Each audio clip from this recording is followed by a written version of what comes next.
नमस्कार मंडळी, मी आहे ज्योती आणि ज्योतिष क्रिएटिव्हिटीमध्ये आपल्या सर्वांचं खूप खूप स्वागत आहे. तर रात्रीच्या जेवणामध्ये रोज काय बनवायचं असा जर प्रश्न पडत असेल तर ही भाकरी एकदा नक्की ट्राय करा. तर यासाठी मी घेतलेला आहे 1 वाटी शेपू, स्वच्छ धुतलाय आणि बारीक असा चिरून घेतलेला आहे. सोबतच एक कांदा बारीक असा चिरून घेतलाय, तो देखील यामध्ये घालून घ्यायचा आहे. आवडीनुसार मिरच्या बारीक चिरून घेतलेल्या आहेत. तुम्हाला हवे तर मिरचीचा ठेचाही घालून घेऊ शकता.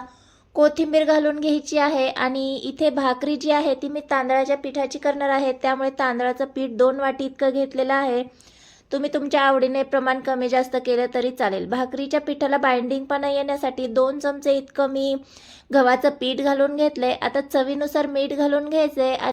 जिरे, ओवा आणि काळे तीळ यामध्ये मी घालून घेतलेले आहेत. यामध्ये जे काही वापरलेलं आहे ते तुम्ही तुमच्या आवडीनुसार कमी जास्त केलं तरी चालेल. चिली फ्लेक्स घालून घेतलेले आहेत. आता हे अगोदर आपल्याला छान असं मिक्स करून घ्यायचं आहे.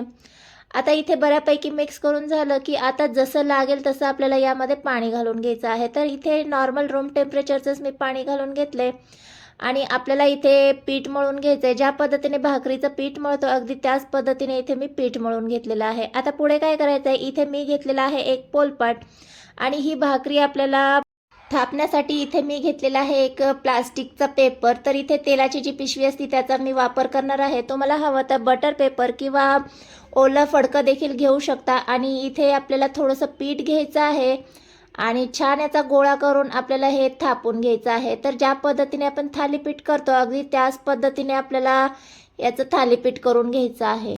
हात थोडासा ओला करायचा आणि आपल्याला हलकंसं याला प्रेस देऊन थालीपीठ थापून घ्यायचं आहे. तर किती जाड पातळ तुम्हाला थालीपीठ हवं आहे त्या पद्धतीने इथे आपल्याला थालीपीठ थापून घ्यायचं आहे. इथे पाहू शकता या पद्धतीने मी थापून घेतलं आहे.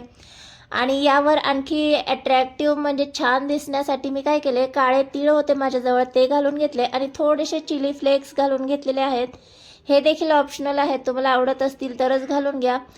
हलकंसं प्रेस करून घ्यायचं आहे आणि इथे मी पॅन गरम करण्यासाठी ठेवलेला होता. तुम्हाला हवं तर आपला चपातीचा जो तवा असतो तो देखील तुम्ही यासाठी गरम करून घेऊ शकता. आता हळूवारपणे आपल्याला या पॅनमध्ये थालीपीठ सोडून घ्यायचं आहे आणि मीडियम गॅसवर आपल्याला हे थालीपीठ खमंग आणि खरपूस होईपर्यंत शेकून घ्यायचं आहे. तर इथे मी अधूनमधून तेल लावून घेतलेलं आहे. तर इथे पहा, मस्त दोन्ही बाजूने मी छान खमंग आणि खरपूस होईपर्यंत हे थालीपीठ शेकून घेतलेलं आहे. तर दिसायला जितकं ते सुंदर दिसते ना तितकंच खाण्यासाठी खूपच टेस्टी आहे. तर एकदा या पद्धतीने शेपूचे थालीपीठ ट्राय करा. ज्यांना कोणाला शेपू आवडत नाही ते देखील आवडीने खातील. हे थालीपीठ तुम्ही कशासोबतही खाल्ले तरी भन्नाट असे लागणार आहेत.